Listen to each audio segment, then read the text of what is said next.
Bienvenue à tous. Bonne nouvelle qu'on a reçue cette semaine. Le gouvernement va nous permettre, à partir du 25 mars, de pouvoir nous réunir à l'église.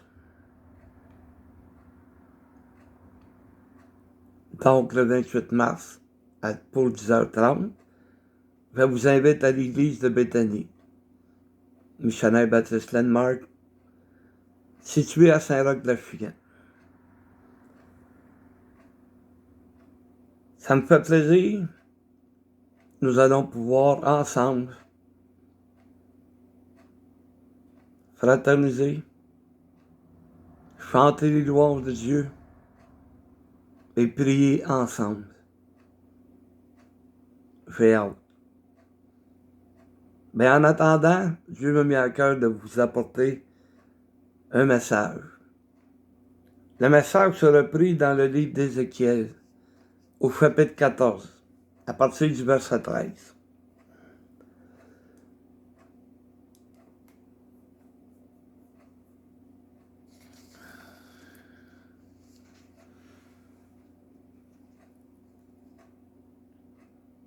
Ézéchiel 14, de verset 13 à 23. Pour se situer dans le contexte, le peuple d'Israël s'est éloigné de Dieu. Et il vivait dans l'idolâtrie. Pourtant, le premier commandement de Dieu était que tu n'auras pas d'autre Dieu devant ma face. Tu ne te feras point d'image taillée, des choses qui sont en haut, en bas, en dessous de la terre, dans les mers. Tu ne feras pas d'image taillée pour les adorer. Et pourtant, c'est ce qu'Israël faisait.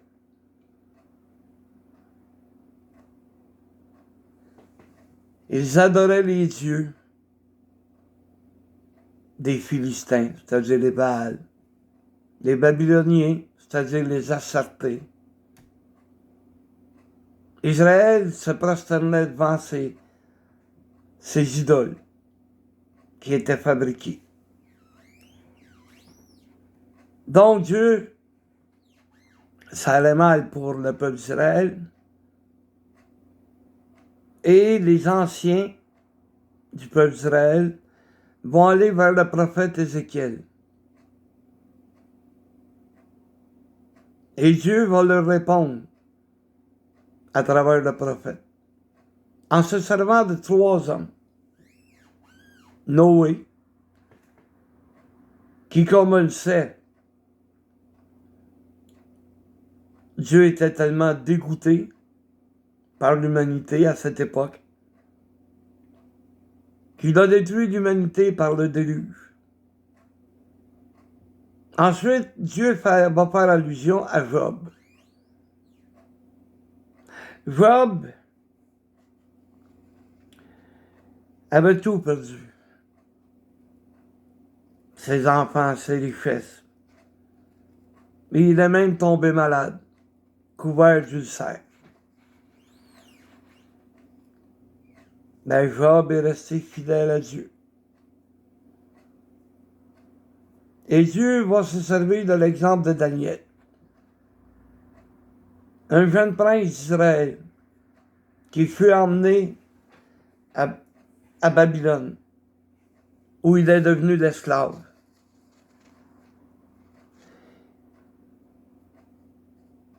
Il était loin de son pays, loin de sa famille, mais il est resté fidèle lui aussi. Alors, on va aller lire justement ce qui est écrit, l'avertissement que Dieu donne au peuple d'Israël. Ézéchiel 14, verset 23.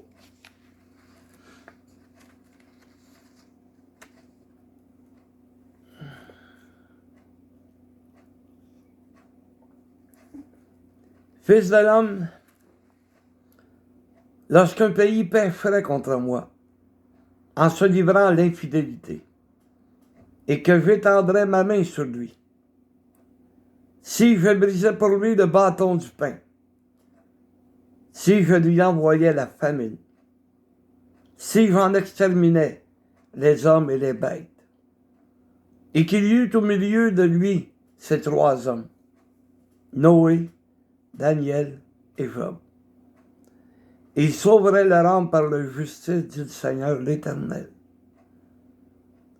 Si je faisais parcourir le pays par les bêtes féroces, qui le dépeuperaient, s'il devenait un désert où personne ne passerait à cause de ces bêtes, et qu'il y eut au milieu de lui ces trois hommes, je suis vivant, dit le Seigneur, l'Éternel. Il ne sauverait ni fils ni fille, car eux seuls seraient sauvés, et le pays deviendrait un désert. Ou si j'amenais l'épée contre ce pays, si je disais que l'épée parcourt le pays, si j'en exterminais les hommes et les bêtes, et qu'il y eut au milieu de lui ces trois hommes, je suis vivant, dit le Seigneur l'Éternel. Il ne sauverait ni fils ni fille, mais eux seuls seraient sauvés. Ou si j'envoyais la peste dans ce pays, si je répandais contre lui ma fureur par la mortalité, pour en exterminer les hommes et les bêtes, et qu'il y eut au milieu de lui Noé, Daniel et Job. Je suis vivant, dit le Seigneur l'Éternel. Il ne sauverait ni fils ni fille, mais il sauverait leur âme par la justice. Oui, ainsi parle le Seigneur l'Éternel. Quoique j'envoie contre Jérusalem mes quatre châtiments terribles, l'épée, la famine, les bêtes féroces et la peste, pour en exterminer les hommes et les bêtes, il y aura néanmoins un reste qui échappera, qui en sortira des fils et des filles. Voici, ils arriveront près de vous. Vous verrez leur conduite et leur action. Et vous vous consolerez du malheur que je fais venir sur Jérusalem, de tout ce que je fais venir sur elle. Ils vous consoleront quand vous verrez leur conduite et leur action. Et vous reconnaîtrez que ce n'est pas sans raison que je fais tout ce que je lui fais, dit le Seigneur l'Éternel.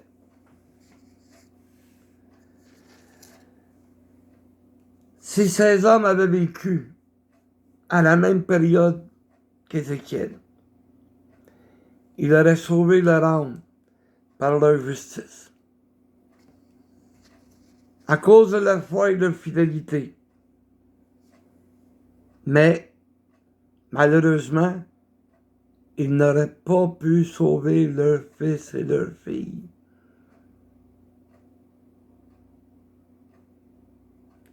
Les gens étaient rendus tellement incrédules et éloignés de Dieu que Dieu va leur envoyer un message à travers la bouche d'Ézéchiel. Il va parler de 4 fléaux.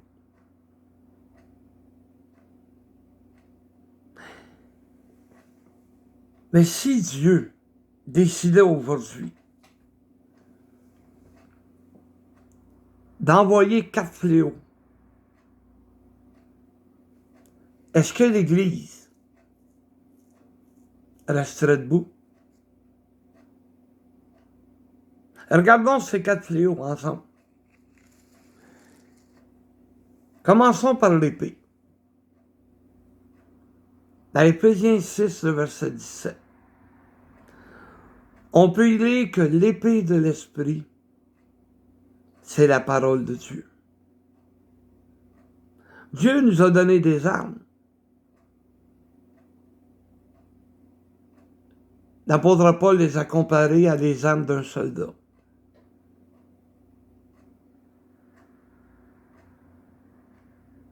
On peut se défendre. Mais l'épée que nous devons nous servir, c'est la parole de Dieu. On ne peut pas se servir de n'importe quelle arme. c'est celle que nous avons. C'est la parole de Dieu que nous avons dans nos mains qui nous permet de résister au diable. Résister à Satan et les démons. Mais si on ne sert pas de la parole de Dieu, le diable va nous détruire. Si on néglige la parole de Dieu, le diable va nous détruire. Cette épée, nous devons la conserver, l'avoir dans nos mains pour être capable de se défendre. Parce que les attaques vont venir de partout. Et si on n'a pas la parole de Dieu, si on n'a pas notre épée, le diable va nous vaincre.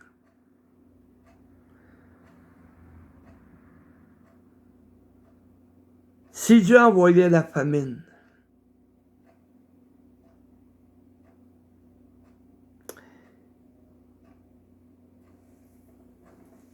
quand un pays est ravagé, les semences sont détruites. Il n'y a pas de farine pour faire le pain. Le bétail meurt à cause de faute de nourriture. Il n'y a pas de viande, pas de légumes, pas de fruits. Mais une famine spirituelle, c'est aussi difficile à vivre.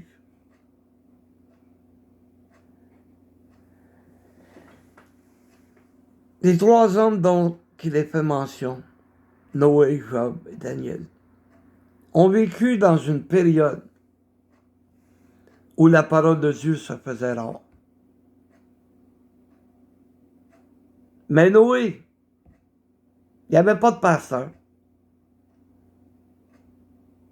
Il était tout seul avec sa famille. Et pourtant, il est resté fidèle à Dieu. Alors que tous les hommes étaient loin du Seigneur, loin de notre Père, loin de notre Dieu, Noé est resté fidèle. Job, il a vécu dans une période difficile. Il avait besoin de réconfort. Et pourtant, aucun de ses amis n'a été un réconfort. Job voulait des réponses. Ces hommes ont apporté des réponses à Job, mais pas les bonnes réponses. C'est lorsque Dieu est intervenu que Job a eu ses réponses. Et souvent, on se demande, mais pourquoi que Dieu a permis que ça arrive à Job? Job avait des choses à apprendre. Et à travers l'épreuve, Dieu lui a appris. Dieu lui a donné les bonnes réponses. Nous aussi, on est à l'épreuve bien souvent. Et on attend. On se demande. Mais la réponse va venir de Dieu. On a des choses à apprendre. Ça fait 40 ans que je sais Dieu. Et encore aujourd'hui, j'apprends.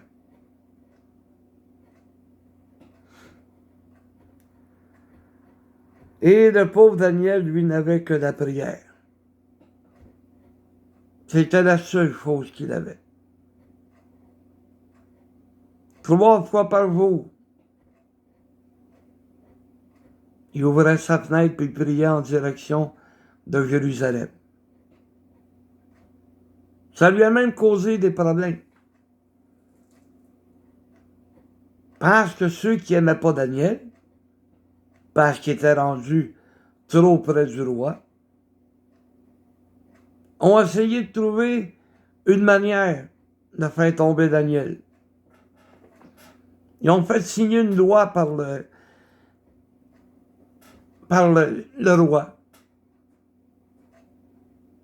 Un décret, comme il est écrit dans le livre de Daniel, interdisant toute personne de prier un autre Dieu que le roi lui-même. Et enflé d'orgueil, il ne s'est pas rendu compte. Il l'a signé. Et lorsque Daniel a ouvert sa fenêtre pour prier, ces hommes sont entrés. Et ils l'ont emmené devant le roi. Et le roi a réalisé là. Mais Daniel a été conduit quand même dans la fosse aux lions. Et encore là, Daniel est resté fidèle. Il a accepté le sort qui lui était réservé. Et un ange a fermé la gueule des lions. Et Daniel a été sauvé. Donc, c'était des bêtes féroces qui ont essayé de s'en prendre à Daniel. Et quand je parle des bêtes féroces, je ne parle pas des lions. Je parle des hommes qui ont essayé de le faire condamner. Parce que dans le livre de Pierre, au premier chapitre, non, excusez, dans 1 Pierre, chapitre 5, le verset 8, on peut lire que Satan est comme un lion rugissant, cherchant qui il va dévorer. Satan, ce sont des hommes, des femmes, des gens qui veulent détruire notre réputation, des gens qui veulent nous dévorer, nous empêcher de servir Dieu. Ce sont des bêtes féroces.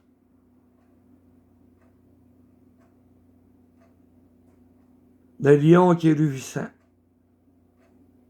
Pourtant, quand un lion rugit, il me semble que ça s'entend.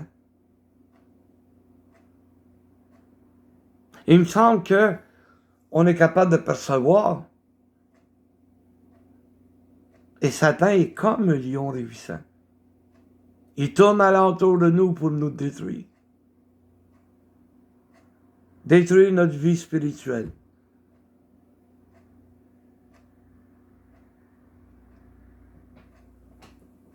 Mais si on laisse faire, il va gagner. Ensuite de ça, viendrait la peste. Quand nous sommes mal nourris, la maladie vient s'installer. Et la peste, c'est comme le COVID. Elle tue des gens. Et aujourd'hui, grâce à la médecine, nous pouvons être traités. Il y a moins de monde qui meurt. Car si nous étions au 15e siècle, alors que 200 millions de personnes sur une population mondiale de 500 millions à cette époque, 200 millions sont morts. Vous allez me dire, ouais, mais regarde aujourd'hui. Oui, Seigneur, dans sa bonté, nous a donné des médecins qui font des recherches, qui travaillent à guérir l'être humain. Et nous sommes bénis parce que, présentement, 34 683 300 cas mondiaux. 22 923 600 ont été guéris.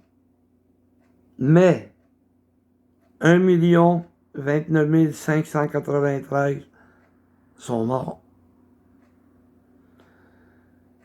Au Canada, 903 233 cas.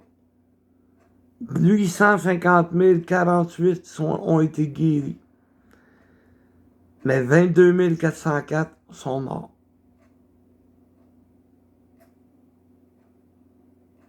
Si Dieu envoyait une famine spirituelle,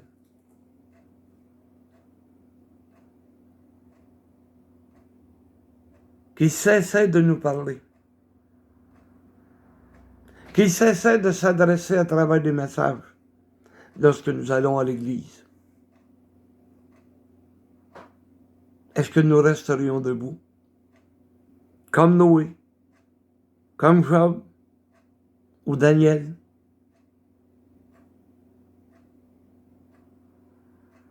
Ézéchiel a emmené cet avertissement à Israël. Mais le peuple a-t-il écouté? Est-ce que nous sommes prêts à écouter Dieu?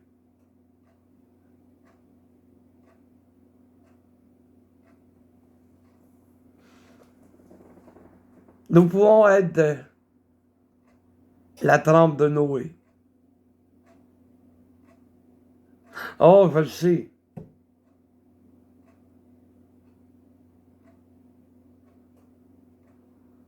On n'a pas la patience de bâtir une arche comme Noé le fait. 125 ans que Dieu lui avait donné. Excusez, 120 ans. Noé a été fidèle.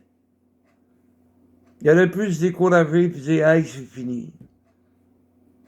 On ne fait rien qu'une petite chaloupe et ça va être en masse. » Non. Il a suivi les instructions de Dieu à la lettre. Il a bâti une arche et il a sauvé sa famille. Job.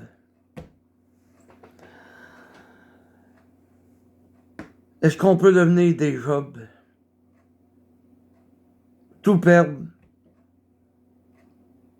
Tomber malade. Et rester fidèle à Dieu.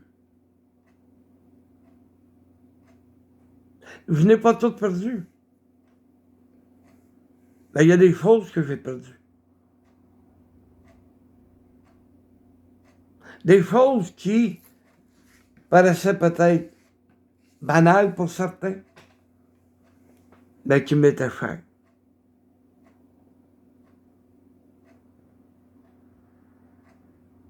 Je les ai perdues. Puis là, je suis tombé dans la maladie. Mais les choses que j'ai perdues, Dieu les a tous remplacées. Comme il a fait pour Job.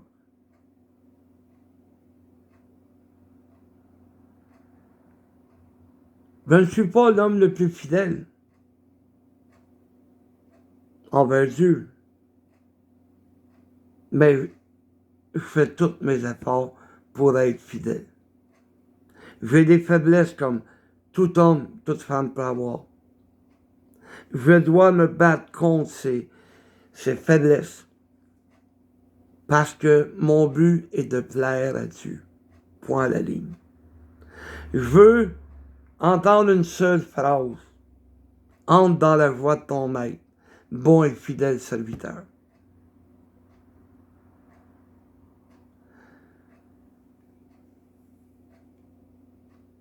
Est-ce que nous sommes comme Daniel? Est-ce qu'on peut devenir comme Daniel? Tout perdre. Un peu comme Job. Il a perdu sa famille, il a perdu sa maison, tu sais, c'était un prince, ça veut dire qu'il habitait dans un château. Il a été élevé dans ce qu'on pourrait dire, pas la paille, mais le luxe. Il y avait des serviteurs à son service à lui. Mais là, il faut qu'il apprenne à devenir un esclave, un serviteur du roi.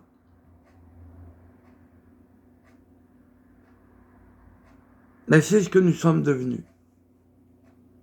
Des serviteurs du roi des rois.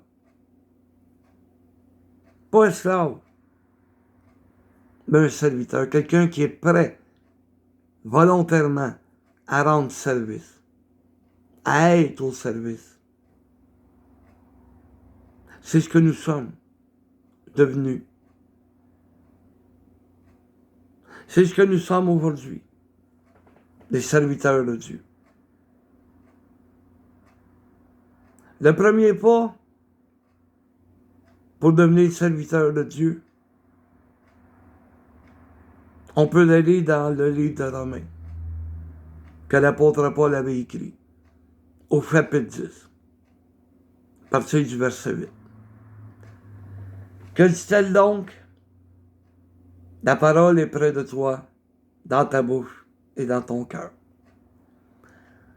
Or, c'est la parole de la foi que nous prêchons. Si tu confesses de ta bouche le Seigneur Jésus, et si tu crois dans ton cœur que Dieu l'a ressuscité des morts, tu seras sauvé. Car c'est en croyant du cœur qu'on parvient à la justice, et c'est en confessant de la bouche qu'on parvient au salut. C'est de cette manière que je suis devenu un serviteur de Dieu. On m'avait invité à l'église, j'y suis allé.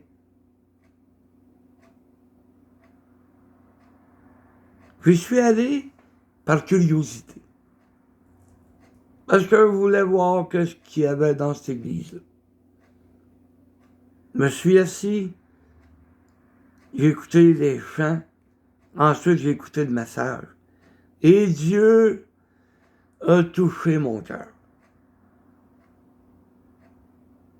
J'ai réalisé que c'était à cause de mes péchés, de nos péchés, de vos péchés, que Jésus était mort sur la croix. Et je suis allé rencontrer le ministre qui avait apporté le message. Je lui ai avoué que j'avais besoin de Jésus pour me sauver, pour effacer tous mes péchés. Et c'est ainsi que j'ai été sauvé. J'ai cru dans mon cœur, mais je l'ai confessé de ma bouche, comme le dit les Écritures. Je t'invite donc, le 28 mars, on rouvre l'église. Je t'invite à venir entendre le message de Dieu, à venir écouter. Et laisse Dieu parler à ton cœur. Ouvre-lui ton cœur. Donne-lui ta vie. Et tu pourras devenir un serviteur de Dieu. Tu pourras toi aussi servir Dieu. Et devenir comme Noé, comme Job, comme Daniel, des serviteurs fidèles. C'est ce que Dieu demande. Que Dieu vous bénisse tous. Amen.